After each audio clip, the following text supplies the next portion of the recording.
Bonjour à tous. Alors nous allons passer aujourd'hui dans ce 8e cours à la suite du livre 6 que nous avons déjà vu la fois précédente. La fois précédente où nous avons découvert, pour finir, la singulière apparition d'un dieu du sanctuaire de Kasuga, dont l'oracle consistait en une citation chinoise sur la doctrine du rien que conscience de Yuishiki. Citation immédiatement détruite par l'exclamation moqueuse du dieu « Ah, omoshiroya, ah, ce que c'est rigolo ». La citation complexe est ainsi résumée par Saigyo dans la dernière phrase de l'épisode. Le sens, je vous l'avais ici, le sens de ce texte n'est autre que celui-ci: ne tiens pas ta pensée pour penser. Tada kokoro homo kokoro tote natomeso. Ce n'est bien sûr pas ce que dit réellement la citation. Ce serait même le contraire, puisqu'elle affirme que la distinction entre la pensée et son objet subsiste même dans l'opération interne de la pensée. Nai, uchini. Il y aurait beaucoup à dire sur la question et nous ne le ferons pas ici. Nous ne pouvions en revanche ignorer le rapprochement avec la révélation divine qui est donnée dans le premier livre, vous vous en souvenez peut-être, exprimée dans une phrase rigoureusement parallèle. Si tu veux déployer la pensée d'éveil, Dōshi no Hossanto Omowaba, si tu veux déployer la pensée d'éveil, Konomio Mitona Omoiso, ne considère pas ce corps comme corps. Les deux propositions, donc Kokoro Homo, Kokoro Tote Natomeso et Konomi o Mito na Omoiso, les deux propositions donc apparaissent comme complémentaires. Nous avions vu que pour la première, il s'agissait d'une exhortation à rejeter le corps condition. Si nous mettons à présent les deux termes ensemble, alors là je m'aventure sur un terrain un peu glissant, mais je ne peux pas ne pas faire ce parallèle qui n'a, à ma connaissance, jamais été fait jusqu'ici, et je me sens obligé de la faire. Ceux que cette question intéresse en feront ce qu'ils voudront, mais je pense qu'il faut vraiment considérer cela. Donc si nous mettons à présent les deux termes ensemble, le kokoro et le shin, donc le shin et kokoro, plutôt dans l'ordre d'apparition dans le texte,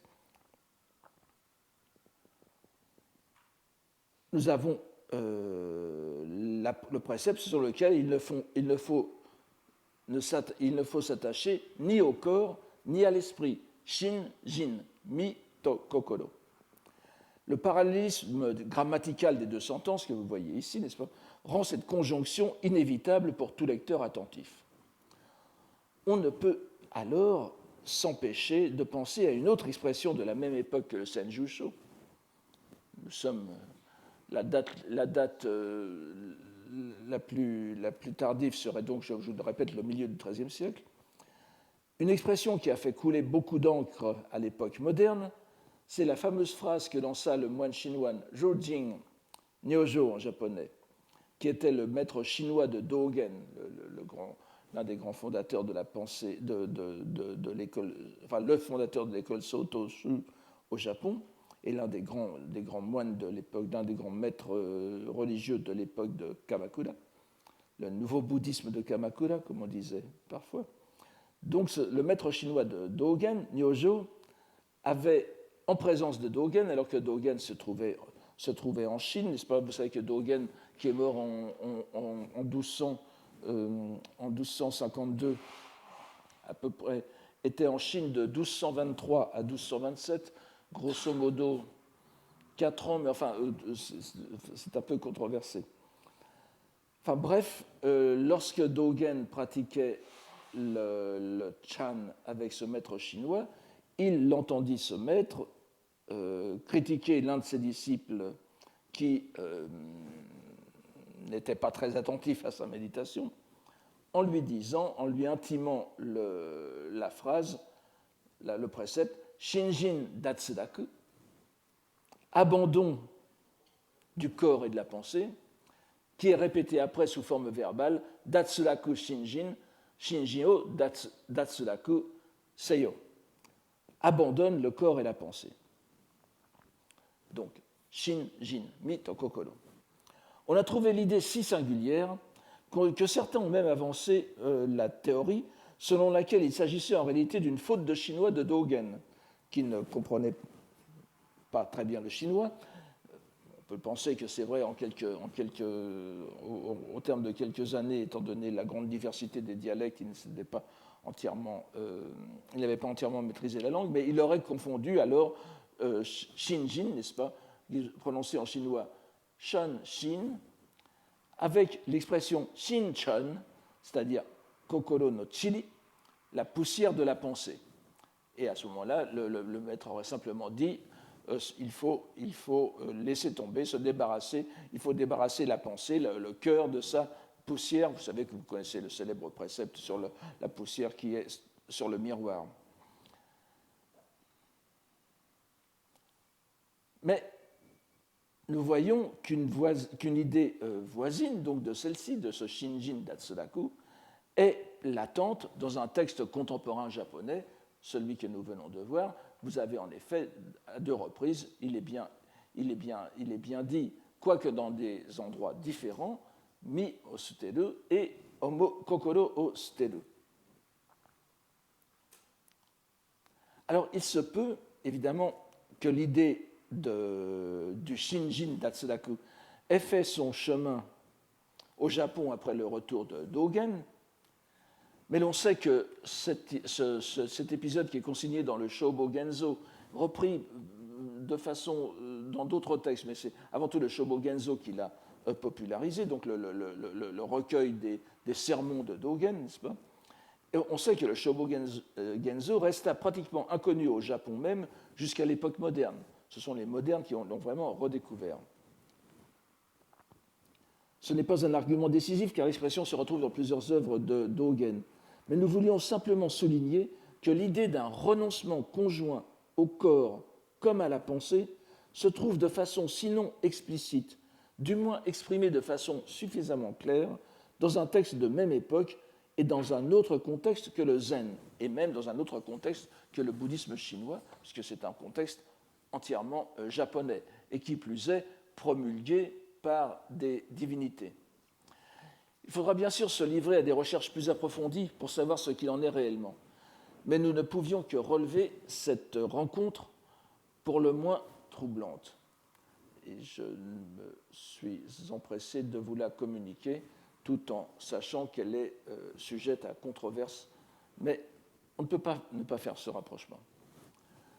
Procédons au 7e épisode maintenant du livre 6 qui met en scène un illustre personnage.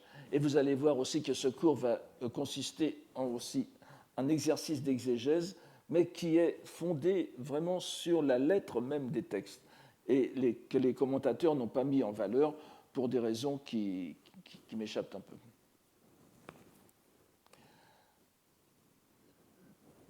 Donc ce 7e épisode du livre 6 met en scène un illustre personnage qui se retrouvera d'ailleurs au livre suivant, au livre 7. Il s'agit de l'un des plus grands docteurs du Xe siècle, Genshin, que vous avez ici, donc, dont le plus connu sous ce nom honorifique de Eshin Sozen, n'est-ce pas, le préfet monacal de Eshin, qui fut un éminent représentant de la scolastique du Tendai. L'un des rares érudits japonais qui ait étudié la logique bouddhique, le Immyo, n'est-ce pas, et qui est bien sûr connu comme l'un des premiers grands propagateurs de la terre pure, de la pensée de la terre pure au Japon, grâce à son ouvrage célèbre, le Hojo Yoshu, disons le recueil des textes essentiels sur la bonne renaissance en la terre pure, qui est d'ailleurs un florilège de textes chinois habilement regroupés et qui exerçait une profonde influence sur les représentations du monde bouddhique jusqu'à l'époque moderne. On verra d'ailleurs à la fin quelques poèmes de Saigyo, dont l'inspiration quasiment directe est le Hojo Yoshu. On se rappellera que le premier épisode du premier livre du Senjusho avait pour protagoniste Soga ou Zoga, disciple de Ryogen, Ryogen, qui lui est mort en 985, c'est pas 912-985, et Zoga était en quelque sorte un condisciple de Genshin, ils étaient tous deux disciples de Ryogen. Nous sommes donc dans le même contexte. Mais nous allons voir que cet épisode s'inscrit bien dans le prolongement des deux qui le précèdent, par la façon dont le poème est présenté d'une part, et par la réaction de la divinité de l'autre. Et enfin, par le contenu aussi, que nous allons expliciter. Dans cet épisode, Genshin n'est pas dans son pavillon isolé de Yokawa, sur le flanc du mont Hiei, que l'on peut voir encore actuellement, mais il est décrit en pèlerinage au sanctuaire de Kamo, dans le nord de Kyoto. Pèlerinage qui est situé au 10e mois, Kannazuki, Kaminakitsuki, n'est-ce pas? Le mois où il n'y a pas de Dieu. Alors, est-ce que c'est un clin d'œil du narrateur, puisque ça va être nous allons assister encore une fois à l'apparition d'un Dieu, mais bon, il se peut que ce soit en effet un trait d'humour. Il était donc au sanctuaire de Kamo, dans le nord de Kyoto, et il s'y trouvait si bien, et le texte nous dit Ikanimo kokoro no sumite oboe tamae edikereba. Kokoro ga sumu, c'est encore une expression que nous allons revoir. Le cœur est purifié, le cœur est purifié et calme. Ça peut indiquer évidemment l'état d'éveil, mais comme ici, c'est simplement un état de tranquillité d'esprit. Donc il s'y trouvait si bien dans ce sanctuaire qu'il décida d'y passer la nuit. Il est cependant surpris par une averse automnale, shigure, un orage violent qui cache la lune. Vous allez voir que tout cela a des résonances dans les épisodes qui vont suivre. Un orage violent qui cache la lune. Nous le retrouverons dans une poésie tout à l'heure. Une allusion poétique sur laquelle nous passerons indique qu'il est pris de compassion pour les villageois qui attendent que passent les nuages, pour enfin voir la lune, tout en imaginant la rosée abondante qui se déposera au matin. Cela ne peut évoquer chez lui, en bon moine qu'il est, que la pensée de l'inconstance du monde. Yo no sadame naki koto mo omowarete. Il pensa donc à l'inconscience du monde. À l'inconstance du monde. Et c'est à ce moment, un épisode encore que nous avons revu sous plusieurs formes et que nous reverrons encore, c'est à ce moment que de la porte de la chapelle s'entend, comme d'habitude donc, une voix imposante, Ke takaki onkoe, qui clame les vers.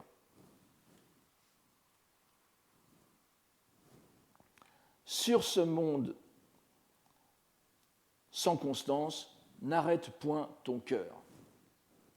Encore une fois, kokoro todomuna. Vous voyez encore l'allusion à ce qu'on avait vu tout à l'heure, n'est-ce pas? Nous voyons bien sûr combien ce vers est proche de l'injonction finale de l'épisode précédent, kokoro tote na tomeso. Mais ce qui est intéressant ici, c'est que nous avons une reprise de la scénette de la barque, vous vous souvenez, avec l'élaboration d'un renga. Et puisque vous voyez qu'ici, il ne s'agit pas d'un poème, mais d'un shimonoku, c'est-à-dire la deuxième partie d'un waka, n'est-ce pas, deux fois 7 vers, qui appelle un kaminoku, une première partie. Donc le dieu du kamo lance en quelque sorte un défi poétique à Genshin en lui demandant de faire la préface de ce demi-poème qui est une conclusion. Il faut une démonstration en quelque sorte. Vous voyez à quel point d'ailleurs les poèmes, et ça c'est très intéressant, je vous l'ai dit déjà, Genshin est un maître de logique. Il est disciple de Ryogen, dont nous avons déjà dit à quel point le rôle dans l'élaboration des disputations doctrinales de la secte Tendai au Japon a été important, n'est-ce pas, les Rongi. Eh bien, ici, et je vous ai dit aussi déjà il y a quelques années que le Japon est sans doute l'un des rares pays bouddhiques qui ait gardé une tradition de disputation doctrinale, et il a à l'intérieur de ces rares domaines bouddhiques disputatifs, je dirais, l'autre grand domaine c'est bien sûr le Tibet, eh bien dans le bouddhisme japonais, il y a cette particularité dans le débat logique que les poèmes japonais, les waka, peuvent servir d'argument, n'est-ce pas? Ce n'est pas seulement la logique, le immio qui est en jeu, c'est aussi le poème est un argument. Donc nous avons ici en quelque sorte une sorte de disputation poétique entre la divinité et le grand logicien qu'est Genshin, à la fois logicien et croyant de la terre pure. Donc sur ce monde sans constance, n'arrête point au cœur. Donc nous avons la reprise de la scénette de la barque, vous vous en souvenez, où c'était entre le pêcheur et les deux moines. Mais alors que précédemment c'était le Kaminoku, la première partie du poème était lancée par Saigyo, ici ce n'est autre que le dieu du Kamojinja. D'ailleurs, si c'est le Kamigamo, n'est-ce pas? Vous savez que le Kamojinja est divisé en deux. Eh bien, la divinité du Kamojinja, c'est Kamo Wakei Kazuchi no Mikoto, c'est-à-dire une divinité du tonnerre. Et comme nous sommes dans un arashi, n'est-ce pas, un contexte de tempête, il se peut que ce soit la divinité du tonnerre lui-même qui vienne défier le poète. Alors, Genshin, dont on a plusieurs poèmes consignés dans les anthologies impériales, et des poèmes qui contiennent d'ailleurs souvent des allusions très précises à la doctrine du Somoku Joobutsu, n'est-ce pas? C'est-à-dire l'éveil du végétal, les kusagi, n'est-ce pas? Les plantes, les herbes et les arbres, Joobutsu, Hotoke Tonadu, n'est-ce pas? Donc l'éveil du végétal. On a plusieurs des poèmes de Genshin qui sont très explicitement consacrés à cette doctrine. Et donc il ne répond immédiatement, Genshin, par un Kaminoku, qui n'est pas si éloigné en sa teneur de sa doctrine du Somoku Joobutsu. Voici le Kaminoku, donc la première partie du poème qui est donnée par Genshin en prémisse à la conclusion qui avait été donnée par le dieu. Précisément parce que de la lune et des fleurs aussi, les sentiments prennent fin. Donc si nous lisons le poème ensemble, nous avons, dans le bon ordre, nous avons précisément parce que de la lune et des fleurs aussi, les sentiments prennent fin, sur ce monde sans constance, n'arrête point ton cœur. Ces trois vers peuvent s'entendre au moins de deux façons. La première et la plus évidente pour les lecteurs japonais est que le mot nasake, que nous avons ici, n'est-ce pas, sentiment, se rapporte à celui qui contemple la lune et les fleurs. C'est le complément de nom subjectif. Ce sont alors les sentiments provoqués par la contemplation de la lune et des fleurs. Ce semble être la façon dont les commentateurs modernes comprennent ces vers. Mais l'on reconnaîtra facilement que le poème collaboratif entre le dieu et le docteur de la loi est en ce cas assez terne. Il dit à peu près « Il ne faut pas s'attacher à la nature, aux objets poétiques usuels que sont la lune et les fleurs, précisément parce qu'ils suscitent notre émotion. » On peut le comprendre facilement. Mais par-delà cette première lecture, il en est une autre, bien plus en accord avec les idées de Genshin auxquelles nous faisions allusion plus haut sur le Somoku Joobutsu.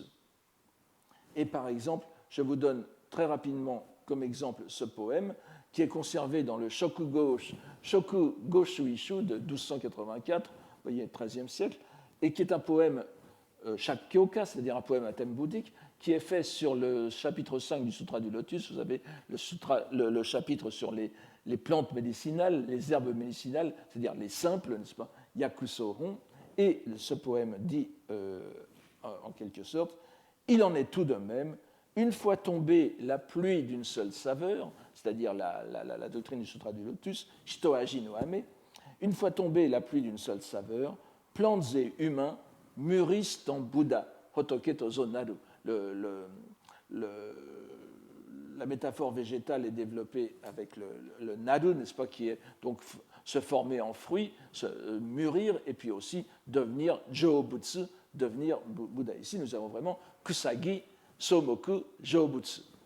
Et bon, ce n'est pas la peine d'aller plus loin dans la démonstration que pour Genshin, le Somoku Joobutsu était présent comme thème poétique dans était présent comme thème scolastique dans ces poèmes, et c'est simplement pour vous dire que nous pouvons alors comprendre le Tsukihana no Nasake, non pas en termes subjectifs, c'est-à-dire le fait le sentiment qu'il provoque chez ceux qui les contemplent, mais comme sentiment, comme complément de nom objectif, c'est-à-dire c'est précisément parce que les objets de la nature ont des sentiments, tout comme nous, qu'il ne faut pas s'y attacher.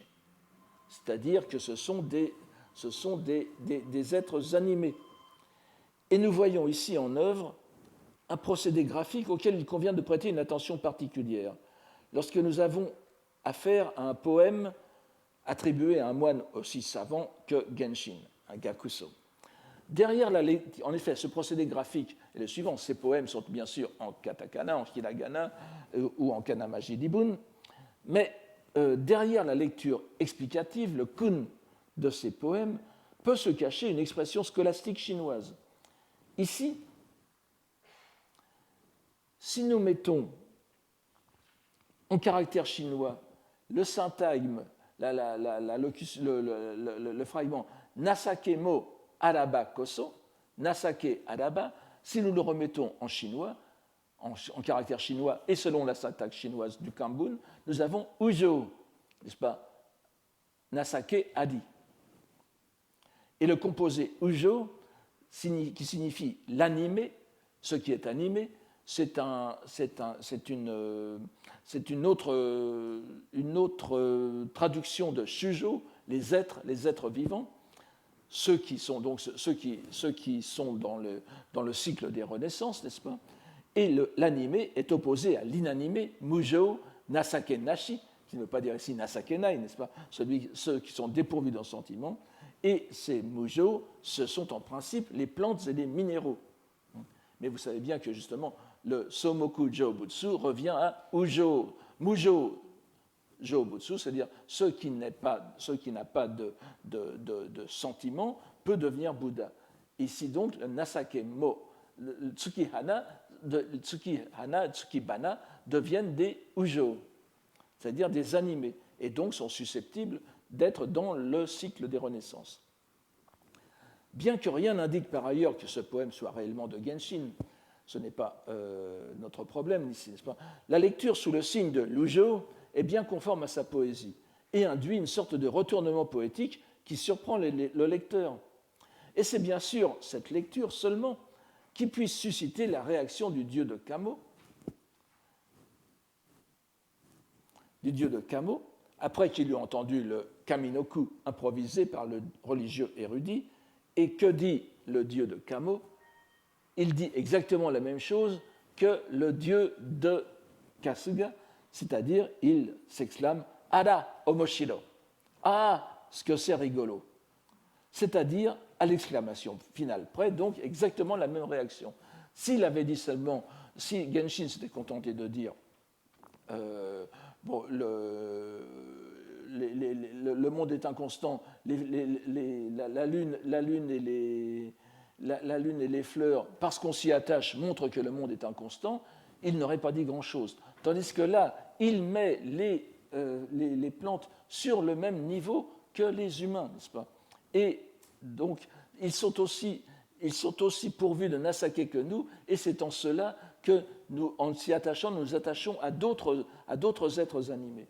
Et cela explique bien sûr la réaction de la divinité, parce que c'est une idée surprenante.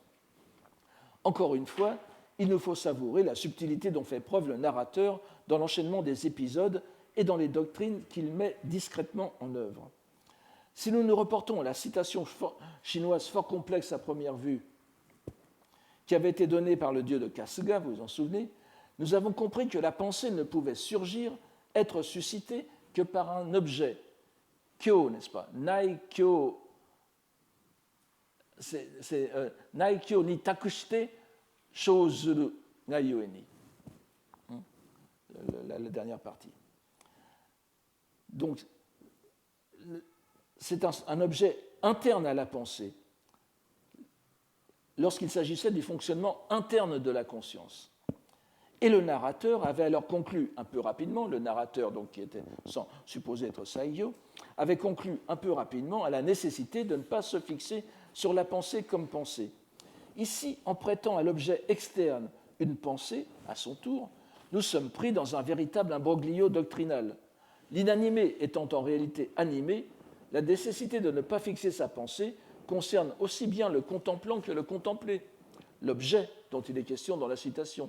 Tsuki Hana sont des kyo, n'est-ce pas, des objets, mais en même temps, ils ont eux-mêmes shin, n'est-ce pas, kokoro. On comprend alors que la divinité de Kamo se réjouisse de cette subtilité scolastico-poétique bien digne de Genshin. Le narrateur reprend en conclusion l'idée du poème, avec la même ambiguïté que les commentateurs, choisissent de comprendre dans le sens le plus simple, en traduisant Nasake par le terme très vague de fusée, quelque chose qui pourrait dire atmosphère ou charme.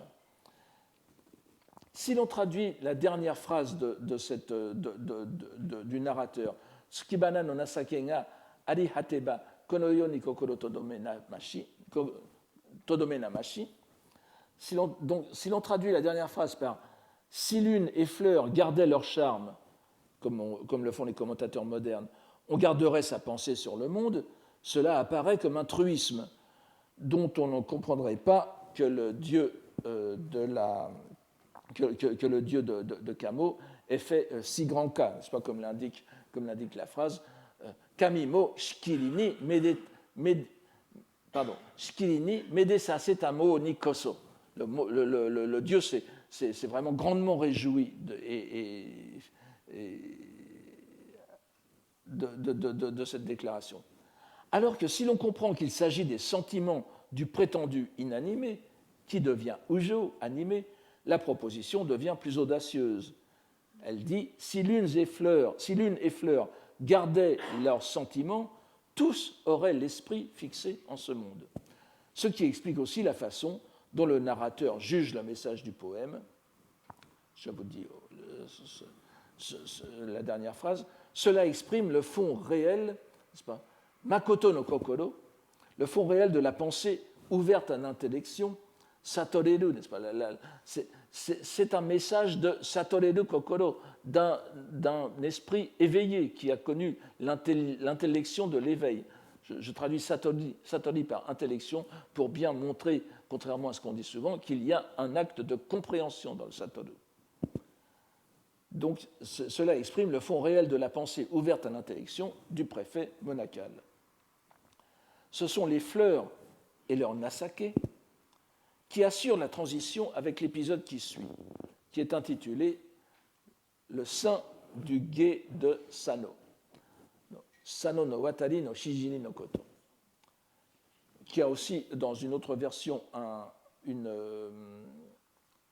titre un peu plus long, mais qui nous permet de situer Shinano no Sano no Shijini Zenso Nyometsu no Koto.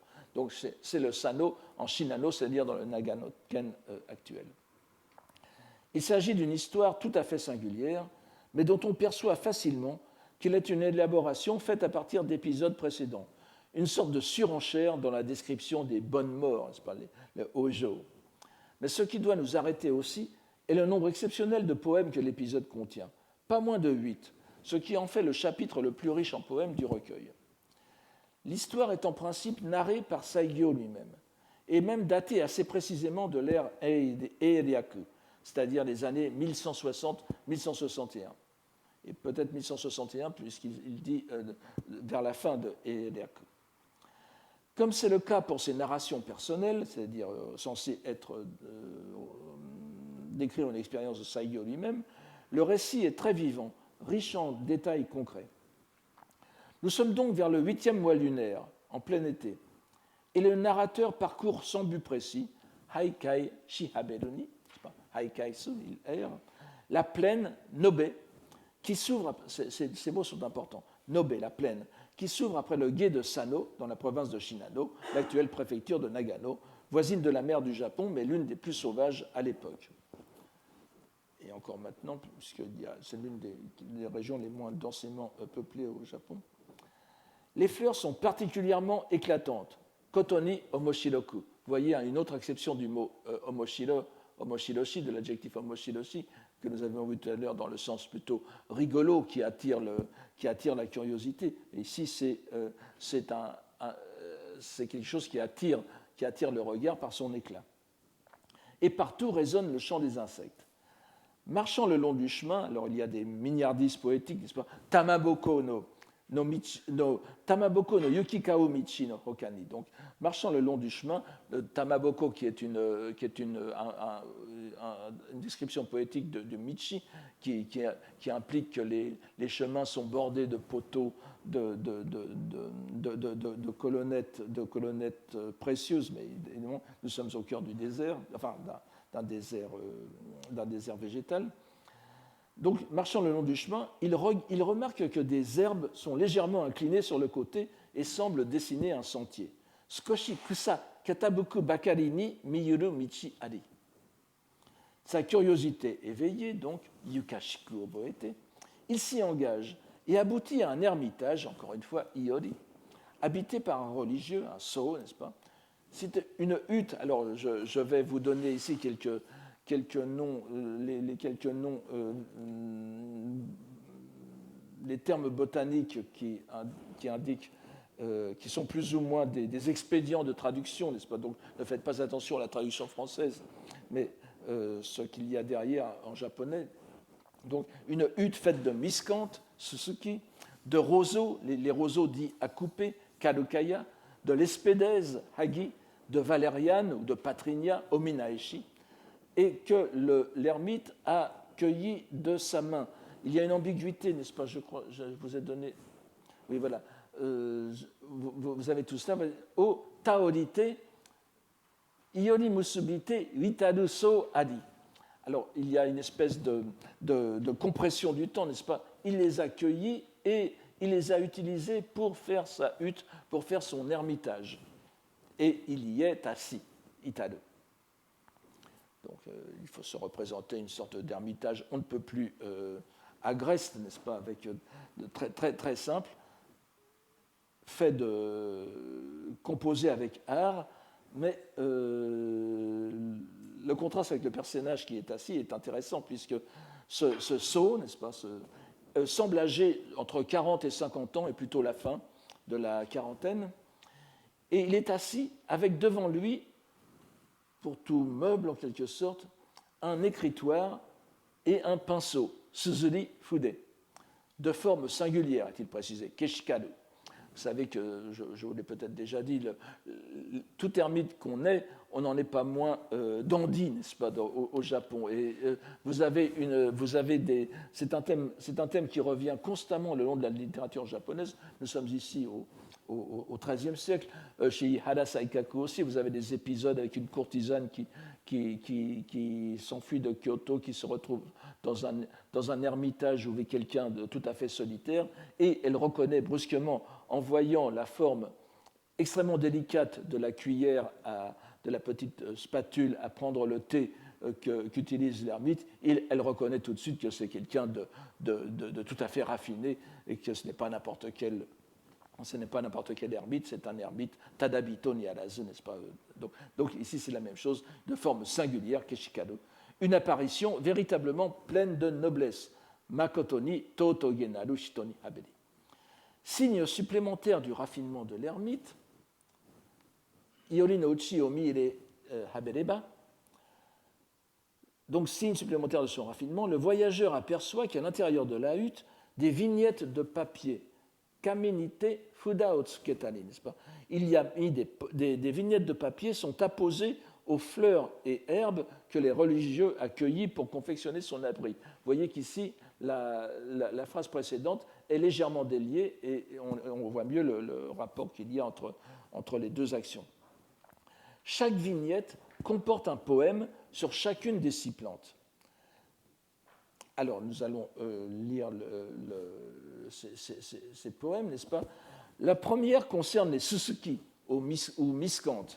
Je vous donne à chaque fois des illustrations que j'ai trouvées sur l'Internet. Donc, les miscantes qui sont sur la porte coulissante, Hikido. Et ce poème se lit ainsi. Miscante foisonnant dans la plaine sous le vent d'automne, comme il est.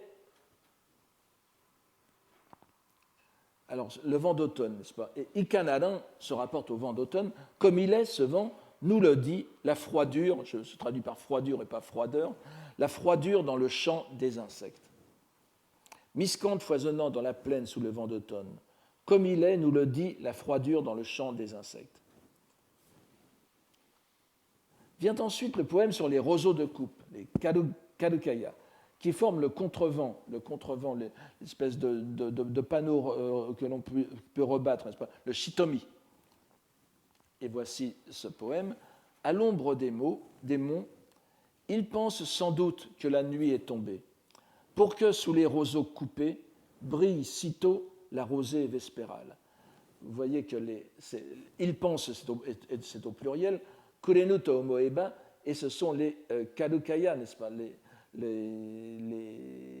ce sont les roseaux qui, à cause de la montagne, c'est sans doute l'ombre de la montagne, Yamakageya, qui fait penser que le jour est tombé.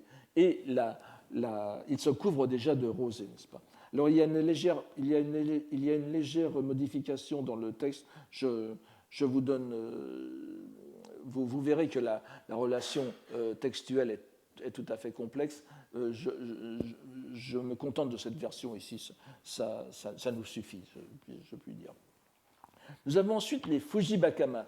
Littéralement, les Fujibakama veut dire les hakama de glycine, et ça désigne une sorte, alors une fleur, une plante qu'on appelle alors ce n'est pas très, très joli, mais les eupatoires, n'est-ce pas? Et ces eupatoires ornent la cloison coulissante, le fusuma qui est le shoji ancien, n'est-ce pas?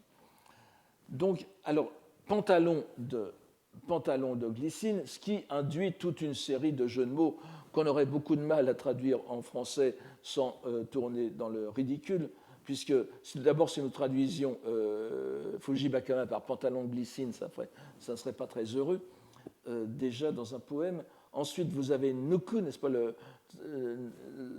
nuki qui signifie le fil de trame. Donc tsuyu no nuki veut dire un fil de trame fait de rosée, extrêmement délicat. Mais en même temps, ça veut dire enlever, donc ôter son pantalon. Dans un poème japonais, ça peut passer, dans un poème français, ça ne va pas du tout. Et vous verrez aussi que le vers final,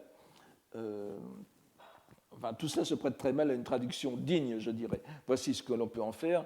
D'un fil de rosée, voulant en vain tisser ces choses de glycine. Alors, les choses étant ce qu'elles sont, comme disait l'autre, mais ici, c'est... non, les choses, ce n'est pas du tout comme un pantalon, mais au moins, ça passe peut-être mieux en poème, je ne sais pas. Donc, d'un fil de rosée, voulant en vain tisser ces choses de glycine, sans attendre le vent d'automne, à qui donc les prêter, ces choses? Cela est censé exprimer le caractère raffiné de l'ermite. En quatrième, sur une porte, to, donc c'est sans doute la porte. Vous savez, parfois, même un ermitage peut être divisé en deux, parfois plus de pièces, donc ça doit être la petite porte de côté qui permet de sortir. Donc, to, donc cette porte est ornée de fleurs de roseaux, des roseaux appelés ogi, comme ici. Et voici le poème. À la tombée du soir, sur les roseaux de la haie, le vent qui souffle, à l'œil point ne se voit, mais mes larmes le reconnaissent. Le cinquième poème, comme le sixième, ne se rapporte plus à des parties de l'ermitage, mais simplement aux fleurs concernées, présentées comme épanouies, sakeru. Nous avons ainsi l'impression d'une sorte de rupture dans la description, puisqu'il y a quatre poèmes qui concernent bien des parties de l'ermitage, mais ici nous avons en quelque sorte deux fleurs dont on ne sait trop que faire, on dit simplement qu'elles sont épanouies. Il est donc clair, en tout cas, que ce qui importe avant tout, c'est d'arriver au nombre de 6. Il faudra donc nous interroger sur le sens que le rédacteur a voulu donner à cette énumération. Mais voyons tout d'abord les fleurs de valériane, Ominaeshi. Vous savez que Ominaeshi, Omuna, n'est-ce pas, cette plante d'automne est aussi le synonyme de la femme. Mais bon, ici, ça n'apparaît pas très directement. Les valérianes qui poussent sur les haies, Ueshi Magakino, aux couleurs de l'automne, d'elles en rien ne diffère la rosée en sa blancheur. Et nous arrivons ainsi à la 6e plante, les lespédèses, dont les fleurs sont aussi épanouies, Hagi, n'est-ce pas, dont les fleurs sont aussi épanouies. Dans le jardin où se fanent, Utsuro ici, je choisis comme, au sens de plutôt se faner, les couleurs passent, ou même, ça veut dire aussi se disperser, chilu, c'est un synonyme de se disperser, mais pour ne pas répéter le disperser qui vient à la fin, je choisis le sens de faner. Dans le jardin où se fanent les fleurs de l'espédèse, au vent d'automne, sans attendre les feuilles plus basses, pas sans attendre les feuilles plus basses, Shtabam mo matade, la rosée se dissipe. Le sens est voisin de ce que nous avons déjà vu plus d'une fois. L'année dernière aussi, vous vous rappelez dans le Wakando Isshu. L'impermanence est telle que la rosée est encore plus caduque que le vent qui fane et disperse les fleurs. Elle se dissipe avant même d'atteindre les feuilles les plus basses, à partir des fleurs d'où elle s'égouttait. Nous ne ferons pas durer le suspens plus longtemps. Une fois encore, les poèmes ici cités sont connus du lecteur de l'époque, comme étant en réalité l'œuvre d'un auteur bien connu, voire illustre, puisqu'il ne s'agit de nul autre que l'empereur Tsuchimikado, donc 1196-1231. Je vous donne quelques indications sur sa biographie, dont Saigyo aurait eu du mal à être le contemporain, puisqu'il est mort, Saigyo est mort 6 ans, en 1190, avant la naissance de Tsuchimikado. Dans sa brève vie, l'empereur eut le temps de laisser une œuvre poétique, un recueil personnel et une centurie, Hyakushu, un recueil de 100 poèmes. C'est de celle-ci que sont tirés les 6 poèmes que nous avons ici. Ils appartiennent tous, comme de juste, à la rubrique automne, Aki, de la centurie, une rubrique qui compte 20 poèmes. Il est intéressant de constater qu'il y a quelques menues différences entre le texte de Tsuchimikado et celui qui est repris ici. L'une d'entre elles pourrait être significative parce que dans le poème sur les Suzuki, l'empereur utilisait Suzuki no Chiru, n'est-ce pas? C'est-à-dire les Suzuki se dispersent et nous avons dans le poème ici Shigeru foisonné. Changement qui se fait en plus au prix d'une syllabe en plus. Or, il se trouve que Chiru, dans l'ordre actuel, est le dernier mot du 6e poème. Donc, on voit que le rédacteur a sciemment changé la première apparition de Chiru se disperser au premier poème, qui est le poème du début, qui est Shigeru, l'a transformé en Shigeru, le contraire, c'est-à-dire il foisonne. Et le dernier mot du 6e poème, c'est Chiru, il se disperse. Vous avez ainsi l'expression de le Shouja Shisui, n'est-ce pas? Tout ce qui grandit, foisonne, prospère, finit par tomber. Donc nous voyons très bien l'évolution du foisonnement à la dispersion.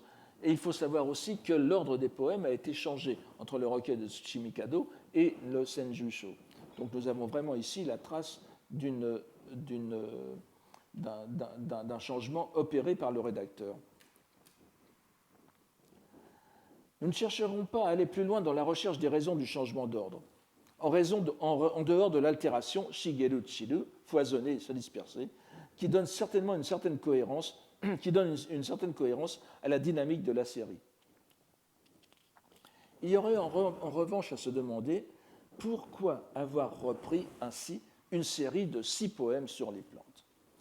Nous avons vu que seuls 4 poèmes s'expliquent par l'usage que l'ermite a fait des plantes dans la construction de sa hutte, les 2 derniers étant là littéralement pour l'ornementation. La raison du choix du thème végétal est évidente si l'on considère l'enchaînement des épisodes. Celui-ci vient aussitôt après le poème Renga sur le Tsuki Hana no Nasake, le sentiment qu'il y a dans la lune et les fleurs. de Genshin, et du dieu, dont nous avons vu que le mot Nasake pouvait s'entendre en deux sens que nous appellerons objectif et subjectif. C'est précisément ce point qui est ici illustré. L'ermite de la plaine, Nobe, est attaché aux fleurs, comme l'indiquent ces vignettes qu'il a apposées sur celles qu'il accueillit. Il s'agit donc à première vue de toute évidence du sentiment subjectif que l'ermite conçoit à leur égard, qui s'exprime dans les poèmes. Et le voyageur estime cela d'un raffinement émouvant et de grande distinction. Kotoni yasashiku totoku oboete. D'autant plus que l'ermite, rappelons-le, est assis en méditation devant ces vignettes. Il est bien dit zazen shitamaedi. Et n'oublions pas qu'il a aussi devant lui son écritoire et son pinceau. Il répond d'ailleurs à côté des questions que lui pose le voyageur. Alors que celui-ci lui demande quel est son état, quelle est son activité, nani waza no shitozo, et d'où il vient, le religieux se contente de lui répondre kono haru yori, depuis ce printemps. Cela fait donc à peine 6 mois qu'il est en ce lieu, si l'on considère que nous sommes au Hachigatsu, au 8e mois. Mais ce n'était pas du tout la question. Et le visiteur ne saura rien d'autre. Mais c'est à regret qu'il se sépare de lui au déclin du jour, lui laissant un vêtement de lin, asa no kodomo, afin de nouer avec lui une affinité, ketchien semahoshikute. Nous n'avons toujours pas le véritable motif des 6 poèmes, mais le voyageur poursuit son chemin. Il se dirige vers l'ouest. Nishi no katae ayumi hideta deba. Il se dirige vers l'ouest. Et même le lecteur le moins enclin à trouver des correspondances avec le bouddhisme se doutera bien de quelque chose. Ici encore, le texte est concis, mais esquisse en quelques propositions un paysage très évocateur.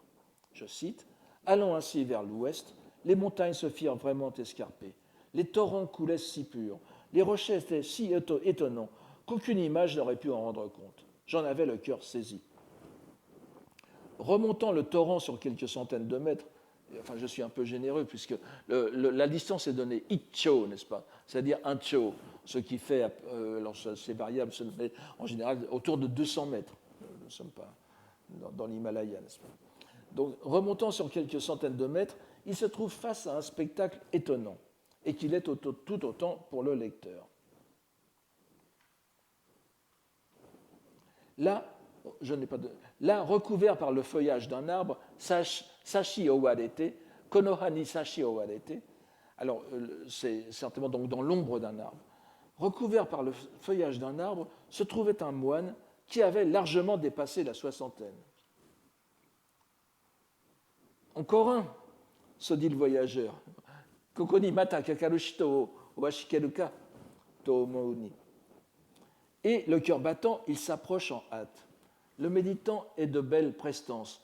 Uruwashiku zashite. Il est assis en méditation et en grande beauté, en belle tenue. On le dirait endormi. Neburu yonite.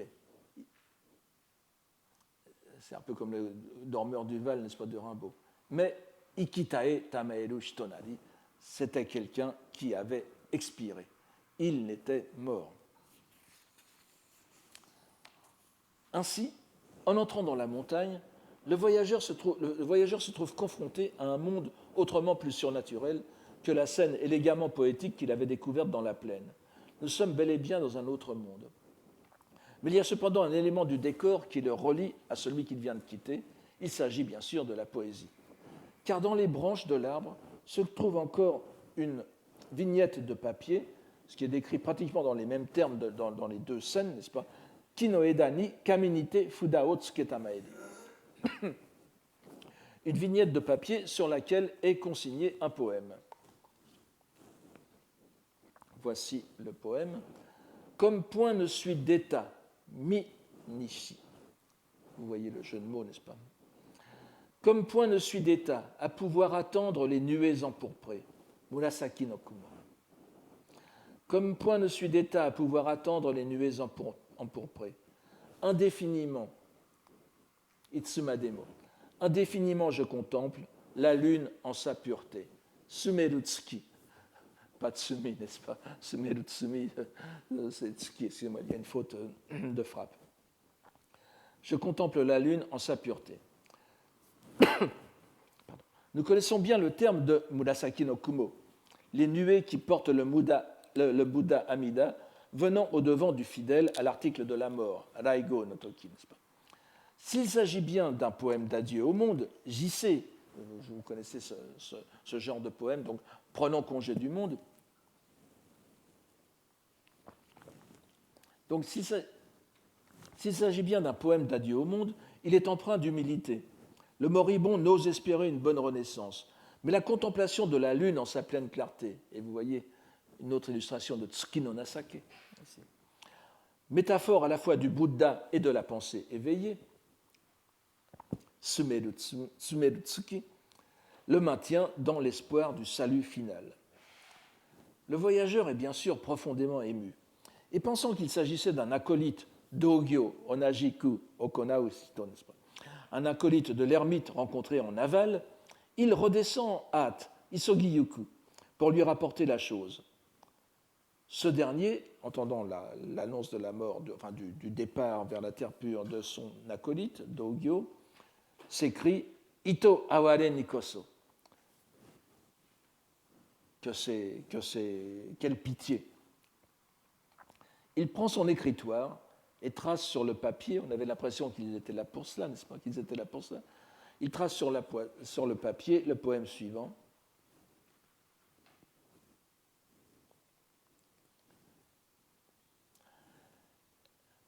Elle qui jusqu'ici avait éclairé les ténèbres de mon cœur égaré. La lune, contre toute attente, est par les nuages cachée. Vous voyez le rapport avec ce que nous avions vu tout à l'heure sur la lune qui a été cachée par les nuages à Kamo, au sanctuaire de Kamo. Et, tenant encore son pinceau à la main, il trépassa comme s'il s'endormait. Tokaki owarite, fude o mochi nagara, neburu you ni shite, owararenu. Owararenu. Il faut remplacer le wa par ha, n'est-ce pas? Excusez-moi, il y a une petite faute. C'est de l'orthographe ancienne. La scène qui suit nous paraît assez maladroite et n'est pas sans rappeler certains films japonais modernes dont la fin manque de concision, par souci de mettre en relief ce que le spectateur a de toute façon déjà compris. Le voyageur veut en effet voir ce qu'il en est du religieux d'Amon. Il s'en retourne donc en larmes et en courant à son chevet, Naku Naku Hashiri Yukite Mi Habereba, pour découvrir que, bien que toujours assis en méditation, il avait la tête penchée vers l'avant, Kobe Mae Nikatabukite Itamaeri, en ce que l'on pourrait soupçonner être un début de décomposition.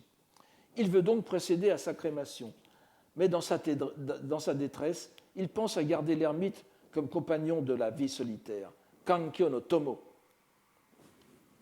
Vous avez dit Kankyo no Tomo Shitate Matsura Mahoshikute. Et s'essuyant les larmes, il dessine tant bien que mal son image. Alors cette fois, c'est Paul Léoto, n'est-ce pas, qui dessinait le cadavre de ses amis écrivains. Mais pour faire de cet ermite mort en bonne mort, un Kankyo no Tomo, compagnon de la vie solitaire, et vous reconnaissez bien sûr ici l'allusion tout à fait explicite au titre d'un recueil antérieur au Senjusho, qui est justement le Kankyo no Tomo de 1222, dont nous avons déjà parlé. Donc il dessine son image. Et cela fait, il s'en retourne vers l'ermite d'Aval. Donc il fait encore 200 mètres, vous me direz que ce n'est pas beaucoup, mais c'est un peu agité pour une fin aussi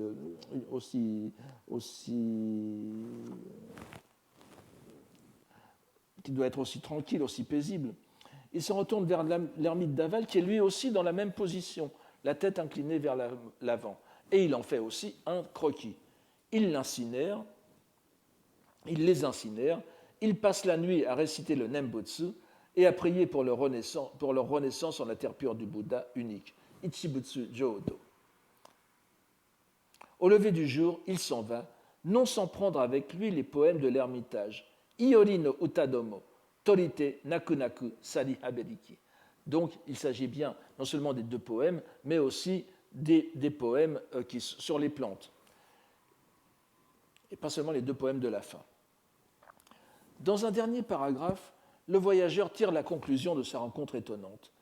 Et il nous faudra, à notre tour, tâcher de comprendre ce qu'il signifie.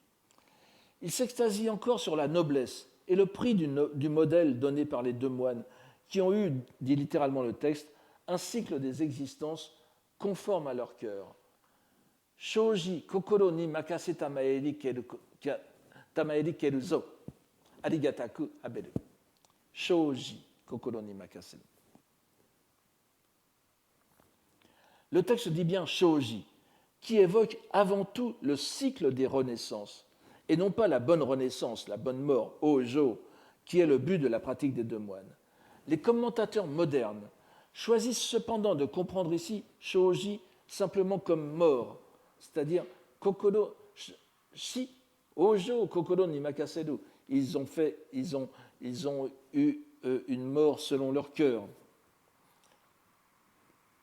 en ne s'arrêtant que sur l'épisode final, la bonne renaissance. Mais cela est faire fi de l'importance accordée en premier lieu, nous avons vu qu'ils prennent toute la place, aux 6 poèmes sur les plantes, et ignore aussi l'enchaînement avec l'épisode précédent. Voici ce que nous avons.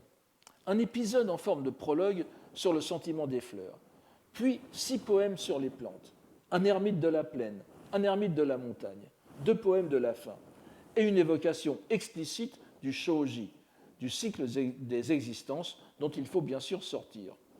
Or, en quoi consiste le cycle des existences, si ce n'est précisément en les 6 voies, rokudo, mutsu no michi, le long desquelles doivent errer les êtres qui ne sont pas délivrés. Si l'on relie ces 6 poèmes à l'idée exprimée plus haut dans la lignée de la pensée poétique de Genshin, selon laquelle les plantes sont animées, ujo, et peuvent atteindre l'état de Bouddha, on comprend mieux le grand cas que le voyageur fait de ces poèmes, habilement détournés, encore une fois,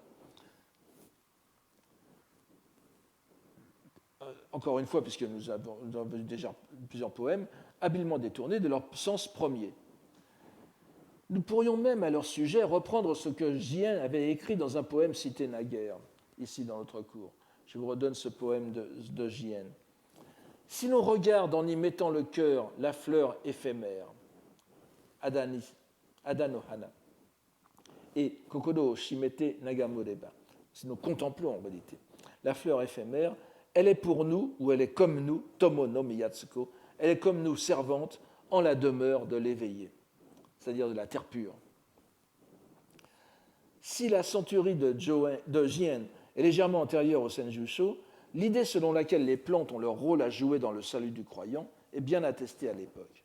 Si l'on pense que ce rapprochement des 6 poèmes avec les 6 voix est hasardeux, il suffira d'évoquer le fait que Saigyo lui-même a effectivement fait une série de poèmes sur ce même thème, Rokudo-ka, Rokudo no Uta, Yomikeru ni. Ces poèmes sont consignés dans son Sankashu, n'est-ce pas, le recueil personnel de Saigyo, consigné dans l'édition actuelle entre les numéros 897 et 902. Ces poèmes n'ont rien à voir par leur contenu avec ceux que nous avons dans cet épisode. Ils sont fort explicites et intitulés comme thème. Nous donnerons seulement 3 exemples très rapidement. L'exemple des enfers, c'est le poème donc 897. De ce que les pécheurs, sans jamais mourir du feu brûlant éternellement. Shinuru Yomonaku peut s'appliquer à la fois à Tsumibito et à Shinuru Yomonaku Moyuruhi. Donc, de ce que les pécheurs, sans jamais mourir du feu brûlant éternellement, soit le combustible. Donc, que ces pécheurs soient le combustible du feu, n'est-ce pas? Moyuruhi no Takengi. Quelle est notre tristesse? Nous avons ensuite le poème sur les dieux, qui est le dernier de la série, le 902. Qu'au-delà des nuages, Kumono Ueno, qu'au-delà des nuages il y ait de tels plaisirs, ne mène nulle part, puisqu'aussi bien à terme, cette demeure prendra fin. Vous connaissez évidemment l'histoire selon laquelle, la croyance selon laquelle les dieux, les ten, donc les devas, viennent aussi au bout de leur vie indéfiniment longue et qu'ils finissent par retomber plus bas. Et Kumonoue, bien évidemment, ça signifie aussi au-dessus des nuages, mais vous savez très bien que ça désigne la cour, le palais impérial, la noblesse, etc. Donc c'est un double sens. Et nous avons enfin les hommes. Toujours, je vous répète, ce sont les 3 poèmes de Saigyo sur les 6 voix. Combien est grand le prix de pouvoir devenir humain? Existera alors la pensée de rechercher l'éveil. C'est très maladroit, mais j'essaye simplement de rendre compte de chaque vers, n'est-ce pas?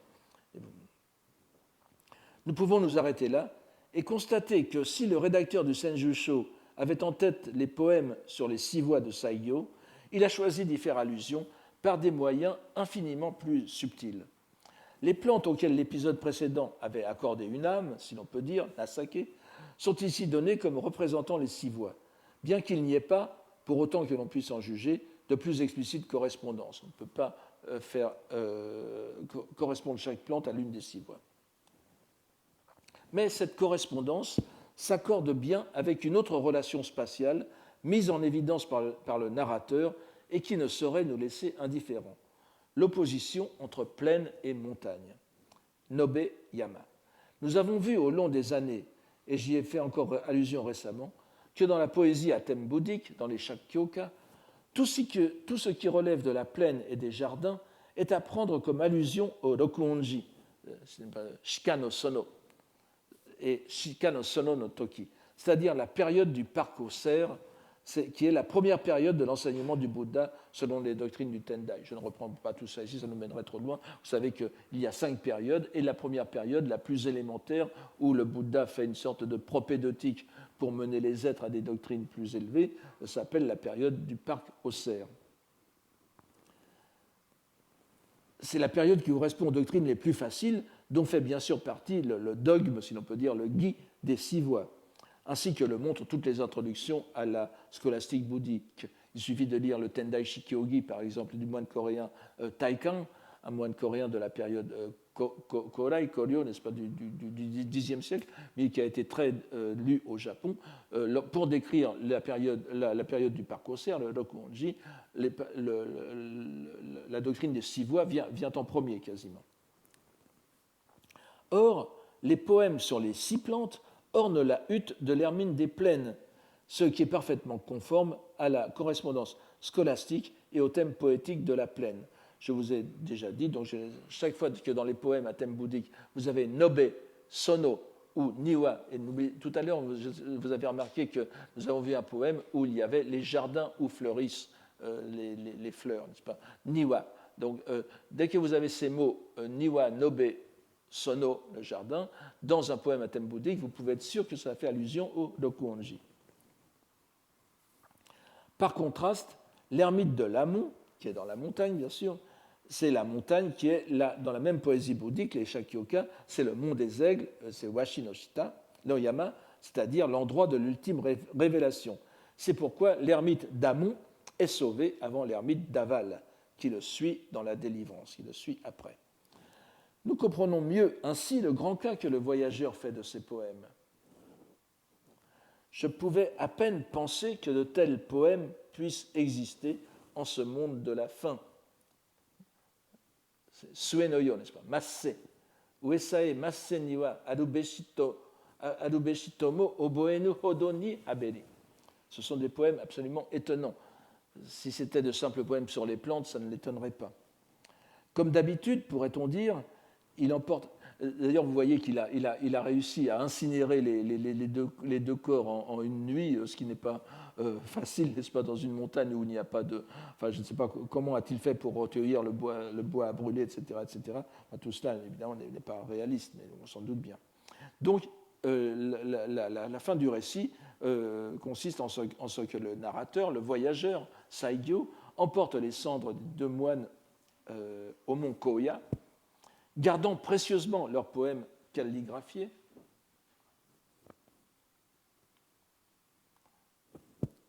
c'est ce que je vous ai mis ici, dont on ne reverra jamais de semblable en ces temps de décadence finale. Vous voyez que Masse est ici développé en Yonosue Niwa Tagui Haberaji. et donc à la fois les uta et les moji. Ce sont les poèmes et les calligraphies qui sont donnés comme reliques, en quelque sorte, de cette rencontre décisive. Nous ne pouvons malheureusement aller plus loin dans ce 6e livre. Nous avons pu cependant, aussi brièvement que ce soit, puis en apprécier à la fois la grande subtilité doctrinale et le rôle primordial qui joue la poésie pour transmettre plus que des doctrines, des représentations religieuses indispensables à la compréhension des mécanismes, si l'on peut dire, du salut religieux qui s'y opère. La poésie ne se contente pas d'accompagner la doctrine. Elle constitue, pour ainsi dire, l'incarnation, la concrétisation dans le monde des doctrines qui semblent le plus éloignées de la réalité phénoménale qui nous est quotidienne. Nous avons vu l'allusion explicite faite dans la narration au recueil modèle putatif du Senjusho, qui est le Kankyo no Tomo, le compagnon de la vie solitaire. Nous ne pouvons encore une fois qu'admirer la façon dont, dans notre recueil, la poésie devient comme le moteur de l'éveil, rôle qu'elle ne joue pas du tout dans le recueil antérieur. C'est à regret que nous devons quitter ce livre 6, qui nous réservait encore de nombreuses découvertes. J'aurais voulu vous parler, par exemple, d'un épisode concernant le moine chinois Eon Huiyuan, c'est pas un moine chinois contemporain de Kumarajiva, qui est donc autour de l'an 400. Et dans cet épisode, il est fait allusion au fait que Eon Huiyuan renaît dans le ciel des Tosotsuten, des Tushita, dans le Nain, dans la cour intérieure, alors que ses parents renaissent dans le monde d'Amida, dans la terre pure d'Amida. Et vous voyez que cela répond à l'une des questions que nous... Cela prolonge l'une des questions que nous avions vues il y a quelque temps sur le fait qu'un ermite mort tourné vers l'ouest se retrouvait dans le monde, dans la terre pure de Maitreya, n'est-ce pas? Puisque le Tosotsuten, c'est le monde, la terre pure de Maitreya. Donc, voici l'une des découvertes que nous réservait encore ce 6e livre, malheureusement. Ce regret est cependant compensé par la perspective que nous avons d'aborder la semaine prochaine les richesses du livre 8. Et je vous remercie de votre attention pour aujourd'hui.